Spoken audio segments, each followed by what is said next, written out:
Olá, meu nome é Caio Castro Lima. Sou jornalista e responsável pelo podcast Prefeitos pela Educação, ideias que transformam. Nosso objetivo é oferecer ao Brasil a visão dos candidatos a prefeito a respeito de suas análises, suas expectativas e metas para transformar a educação em seu município. Os temas aqui tratados são de interesse de todo o país. As opiniões e posições aqui apresentadas são de responsabilidade exclusiva dos candidatos. Vamos ao entrevistado de hoje. Olá, hoje iniciamos mais um podcast Prefeitos pela Educação, ideias que transformam. Hoje vamos conversar com o vereador e pré-candidato a prefeito do Rio de Janeiro, Pedro Duarte. Pedro é advogado formado pela PUC-Rio e especialista em gestão pública. Atualmente preside a Comissão de Ciência e Tecnologia da Câmara Municipal do Rio de Janeiro. Vereador, tudo bem? Animado aí com a pré-candidatura?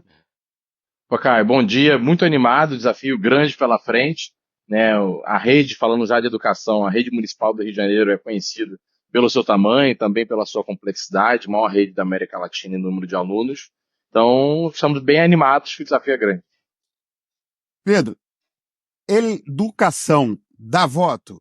Educação é matéria que atrai realmente a atenção, não do cidadão que a gente sabe que atrai, mas do eleitor na hora de votar? E o que é que o prefeito pode cobrar e ser cobrado na área educacional?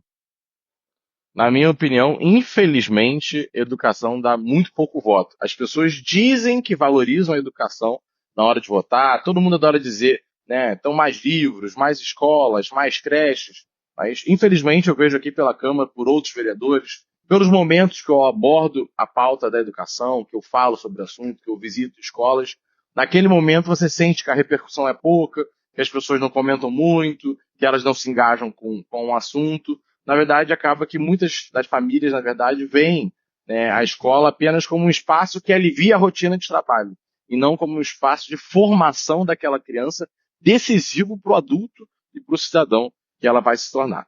Então, primeiro, é lamentarmos. Acredito muito que tem um espaço grande, né, para a gente conseguir mudar isso e mostrar, sim, o papel fundamental que a educação tem na vida dessas pessoas, e a partir do momento que elas percebem e isso faz diferença, né, elas passam a votar. Também não adianta dizer, o eleitor está errado, ele deveria valorizar isso. Tem que mostrar que faz diferença.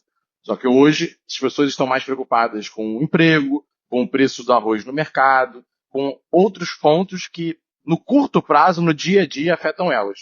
Né? E a educação tem um efeito de longo prazo. E aí daqui a 5, 10, 15 anos, as pessoas falam, eu tenho um problema hoje, eu tenho um problema amanhã. Daqui a 5, 10, 15 anos eu não sei como votar, como eu estarei, então eu não vou votar com base nisso. Essa é, na minha opinião, uma das leituras que o leitor faz. E como prefeito, como as prefeituras, têm esse desafio de superar essa barreira e mesmo assim conseguir alocar, né, colocar bastante orçamento nessa pauta, né, e chegar aqui nos objetivos que a gente vai falar mais para frente, né, mas de metas que prefeitos precisam realizar para que a educação seja de fato de qualidade. E não é só dinheiro, mas dinheiro ajuda.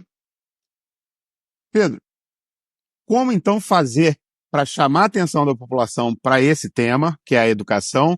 E outra coisa, o Brasil tem um histórico de baixa qualidade na educação, né? Os estudiosos mostram e falam muito da melhoria que tem acontecido, de fato, mas tem sido muito lenta e muito localizada em uma região ou outra, né? E com pouca continuidade de um trabalho, quando isso que você citou, que muda, né, os governos. Como é que você avalia a educação no município do Rio de Janeiro atualmente, e como é que você pensa para fazer com que isso seja um tema de ainda mais interesse da população em geral, mas principalmente do eleitor, que talvez tenha outras preocupações nesse momento, mas não entende a importância ainda da educação para o agora? Vejo a educação do Rio de Janeiro ainda muito focada em infraestrutura, em coisas físicas que as pessoas conseguem ver, tanto pelo lado da secretaria, dos gestores, quanto pelo da população. Então, e aí a gente pode até refletir, talvez por essas pessoas não terem tido uma educação de qualidade no passado, elas não tenham nem a capacidade, né, ou tenham uma dificuldade de perceber, né, se os seus filhos, estão atrasados na alfabetização, se de fato aprenderam bem a matemática, se estão desenvolvendo um pensamento lógico, um raciocínio lógico, se têm facilidade com a leitura, se gostam de livros, porque essas próprias pessoas tiveram formações, muitas vezes, ruins, defasadas no passado, então não conseguem acompanhar e fazer um juízo de valor, né, julgar o quão boa está ou não a parte pedagógica, educacional daquela escola. Então a alternativa que resta, na verdade, é perguntar, filho, você comeu bem? Qual foi a merenda? Ah, tinha frango, tinha carne, tinha ovo, tinha arroz, tinha feijão. Então, bom, o lanche tinha fruta, a fruta estava bacana, não estava estragada, tem ar-condicionado, então muito mais focado ainda em questões físicas, que, claro, são fundamentais. Uma boa merenda faz diferença. Ter ar-condicionado faz diferença. Ter ensino por mais horas integral faz diferença. Agora, não adianta você ter um ar-condicionado, você ter uma boa merenda e a criança ficar mais horas na escola, se a pedagogia, o método de ensino, o acompanhamento das aulas for ruim. Se os professores não forem devidamente treinados, não forem devidamente qualificados, acaba que, do ponto de vista da família, do trabalho, da família, ter um espaço que ela confia que seu filho vai ficar e poder trabalhar em paz, ok, isso resolve. Mas isso é muito mais uma questão de emprego, trabalho, de tecido social do que de educação. O que vai resolver a educação é uma infraestrutura que, principalmente, vem acompanhada de um bom método de ensino pedagógico educacional. E isso eu sinto muita falta hoje.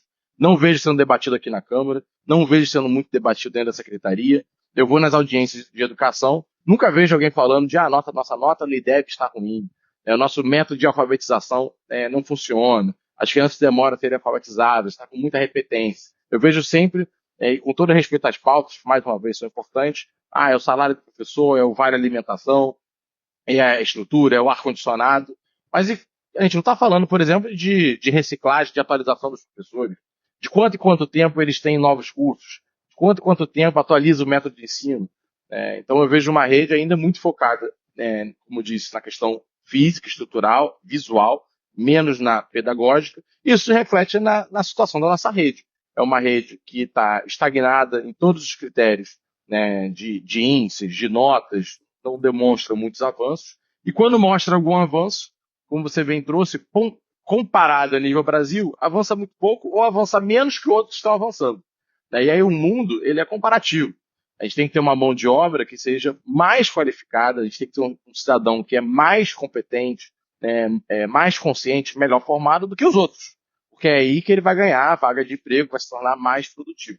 Então também não adianta a gente avançar tão pouco, que na verdade a gente vai ficando mais para trás de outros que estão avançando mais, porque a vida ela é comparativa.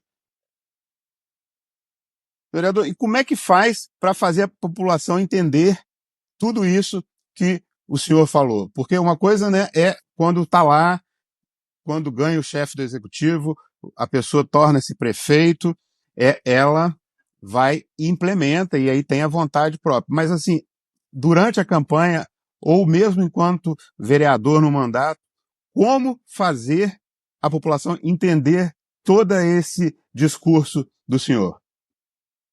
Vou trazer aqui, cara, até uma reflexão, talvez até um pouco polêmica a nível de prefeitura, seja do Rio de Janeiro, seja de outros, mas infelizmente eu diria que do ponto de vista, qualquer gestor, ele tem que ter a entrega e ele tem que ter o voto, porque o voto garante que a entrega continua. Ele vai ter a oportunidade de fazer aquilo por 4 mais anos, o seu sucessor vai dar continuidade àquele trabalho por mais 4 anos, aí, de fato, com um trabalho bem feito, organizado e que dura, que tem visão de médio prazo, de 10 anos, 15 anos, nós, de fato, melhoramos a vida de uma geração, 2, 3, e entra num ciclo positivo, em que um influencia o outro para melhor. Um pai bem educado provavelmente terá competência, capacidade de julgar se a educação do seu filho é boa ou é ruim. Aí, beleza, como resolvemos isso?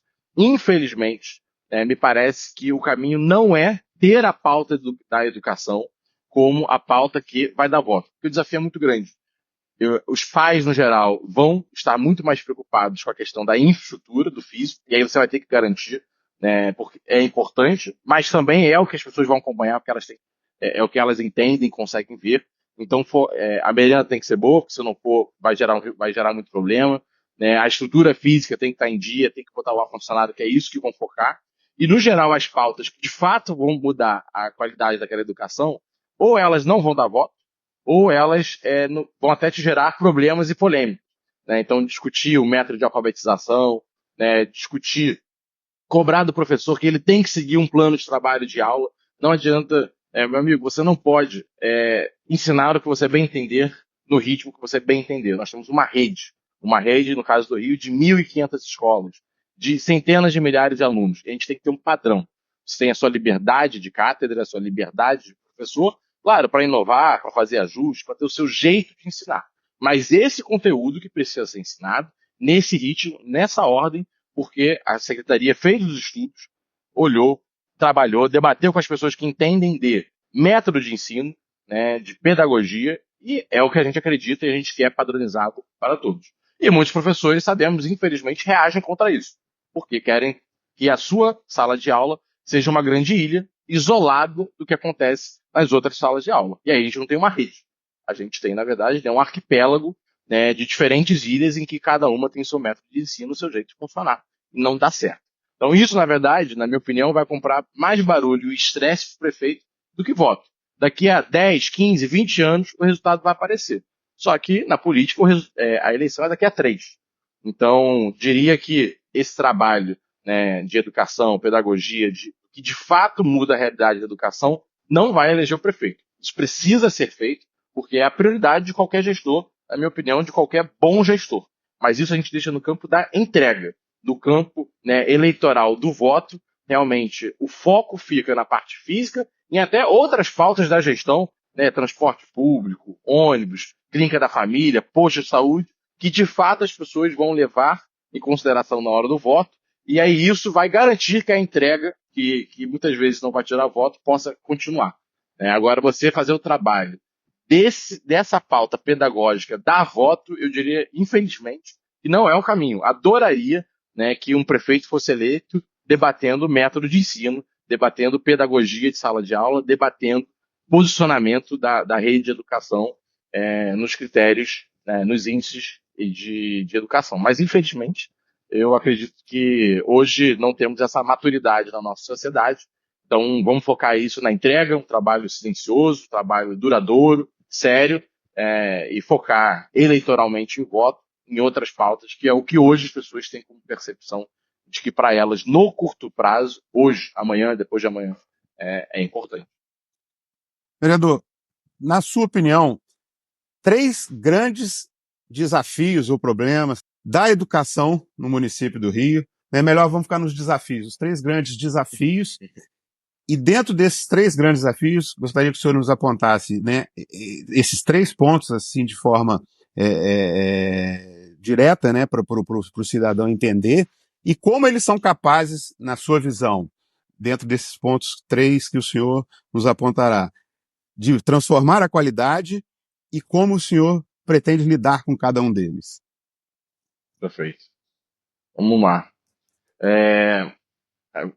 O principal desafio, na minha opinião, quando a gente fala de Rio de Janeiro, especificamente, imagino que outras redes do Brasil não tenham um desafio tão grande quanto o Rio de Janeiro nesse ponto, é o da segurança pública.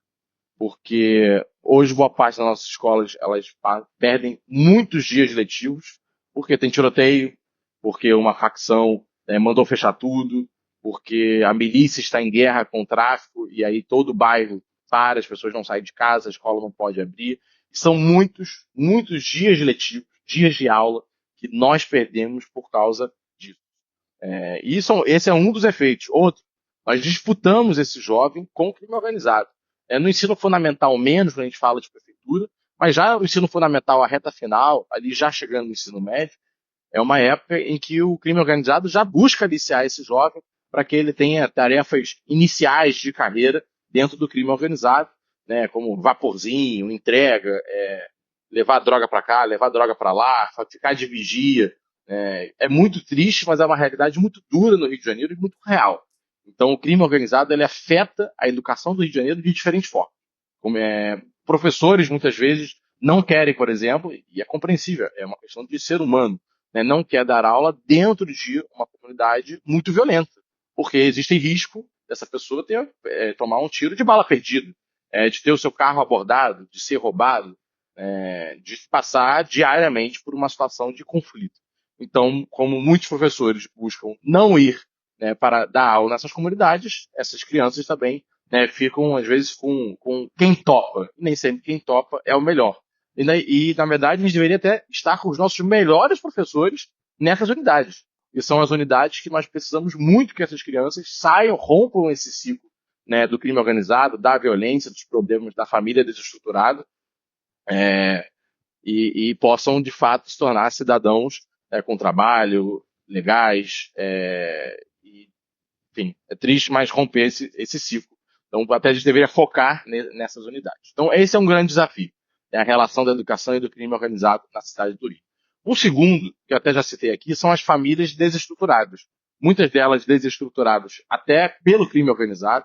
Tem um índice, a gente vem acompanhando, cara, a partir dos 21 anos de idade, né, por questão de estatística, mais ou menos a gente tem na população na hora de nascimento metade homem, metade mulher. Oscila ali meio por cento, mas regra geral é meio a meio. Na cidade do Rio, quando você chega aos 21 anos, o número de homens começa a diminuir. E o de mulheres vai se mantendo. E aí você vai criando ali uma boca de jacaré, né? Uma diferença. Por quê? O principal fator é a violência. Porque os homens, no geral, que vão para a milícia ou para o tráfico, né, que estão no crime organizado, ou até combatendo o crime organizado, seja pelo lado da polícia, né, mas estão no fronte da violência e morrem. E aí são dados, não é um ou outro, é dados. A linha cresce. E, no geral, muitas dessas famílias, desses pais, já tiveram filhos. Então, que é uma família que não tem a referência paterna, que tem só a mãe solteira, né, que tem que trabalhar, que tem que bancar aquela família, não consegue dar atenção suficiente na criação do filho. Isso afeta muito. Então, o Rio de Janeiro tem um problema de famílias desestruturadas, por rompimento de tecido social, por questões de crime organizado, mas é uma questão grave. E eu já vi, visitando as escolas, quando você tem uma comunidade de pais e mães ativa naquela escola, pais presentes, mães presentes, faz muita diferença na qualidade da escola e no ensino dessas crianças. Então, família desestruturada. E terceiro, um corporativismo muito grande, muitas vezes ideológico, mas em outros momentos, unicamente corporativista mesmo, que não quer debater. E aí, falando de rede, sendo aqui muito duro, temos excelentes professores na nossa rede, temos muita gente qualificada na nossa rede, mas também temos, né, pessoas que estão lá e não querem debater o que é melhor para a criança, o que é melhor para a família, o que é melhor para o bebê que está na creche. Querem debater só o que é melhor, né, para plano de carreira de salário, para estrutura que beneficia a corporação e não os alunos. E essa é uma lógica importante a gente mudar, né, porque o professor ele é fundamental como um meio de qualificação, de ensino, de formação do nosso fim, que é o ensino da criança. Então a gente não pode perder isso de vista. E no Rio, muitas vezes isso é invertido. O professor, a rede é vista como o fim, e ela não é o fim. A rede, né, de educação da cidade do Rio de Janeiro, ela é o meio para atingirmos o objetivo, que é uma população que teve um ensino de qualidade, que se torna, portanto, né, uma sociedade educada, que tem capacidade de entrar no mercado de trabalho, que tem capacidade de ensinar seus filhos, de ser uma sociedade funcional. Esse, para mim, é o fim, e não a rede. A rede é um meio importante, que merece ser qualificado, merece receber o apoio, mas não pode, muitas vezes, atuar de forma corporativa e que se coloca contra as soluções que, de fato, vão entregar o resultado que a gente quer. Verdade. Vereador, muitos dos desafios, né, que o senhor acabou de nos relatar, desafios gigantescos, né, numa cidade gigantesca como o Rio de Janeiro, territorialmente, e com uma população também gigantesca. A gente queria, então, assim, desejar toda a sorte do mundo à sua campanha, à sua tentativa de tornar-se prefeito do Rio de Janeiro, agradecer muito a sua participação e saber que o senhor quer deixar uma última palavra para quem quer, de fato, debater, né, e discutir com um pouco mais de profundidade esse tema que é a educação. Perfeito. Eu queria mais uma vez agradecer a oportunidade de estar aqui conversando sobre um assunto tão importante quanto o da educação. Apesar de todos os desafios que nós colocamos, o Brasil não vai se tornar, né, uma nação de primeiro mundo, com alta renda per capita, com baixo desemprego, com pessoas, né, qualificadas, com uma sociedade, até que a democracia funciona melhor, as pessoas votam melhor. Em todos os problemas que o Brasil tem e nós precisamos resolver enquanto pessoas públicas, enquanto gestores, eu não vejo caminho no longo prazo que não passe pela educação. Então, por isso é fundamental estar aqui. Eu queria também parabenizar o Instituto, a Alphabeto, por todo o trabalho que vocês vêm realizando, trazendo esse debate da educação para o centro do debate da gestão pública e muitas vezes, quando necessário, entrando nos assuntos que outros não querem entrar, porque se a gente continuar fazendo tudo como a gente sempre fez, nós vamos continuar tendo resultados que nós sempre tivemos. E eu, particularmente, estou insatisfeito com o resultado que o Brasil, que o Rio de Janeiro tem tido na sua educação. E se as pessoas compartilham dessa mesma frustração que nós temos, acreditem, o Instituto Alphabeto é um ótimo caminho para que a gente possa melhorar a educação no Brasil e aqui no Rio de Janeiro também. Então, muito obrigado, parabéns, Caio, pelo trabalho que vocês realizam. Vereador, a gente que agradece aí sua participação, muito obrigado, boa sorte. Gente, terminamos aqui mais um podcast Prefeitos pela Educação, Ideias que Transformam. Muito obrigado e vamos cobrar e trabalhar por esse tema que é a educação. Muito obrigado.